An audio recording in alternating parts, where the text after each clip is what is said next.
जो लोग अर्श को उठाए हुए और जो उसके गिरदा गिर्द हल्का बांधे हुए हैं यानी फरिश्ते, वो अपने परवरदिगार की तारीफ के साथ तस्बीह करते रहते हैं और उस पर ईमान रखते हैं और मोमिनों के लिए बख्शिश मांगते रहते हैं कि ऐ हमारे परवरदिगार, तेरी रहमत और तेरा इल्म हर चीज को समोए हुए है। तो जिन लोगों ने तौबा की और तेरे रास्ते पर चले, उनको बख्श दे और दोज़ख के अजाब से बचा ले। ऐ हमारे परवरदिगार, उनको हमेशा रहने की बहिश्तों में दाखिल कर जिनका तूने उनसे वादा किया है, और जो जो उनके बाप दादों और उनकी बीवियों और उनकी औलाद में से नेक हों उनको भी।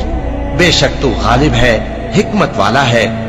और उनको बुरी हालतों से बचाए रखियो, और जिसको तू उस रोज बुरी हालतों से बचा लेगा तो तूने बेशक उस पर मेहरबानी फरमाई, और यही बड़ी कामयाबी है।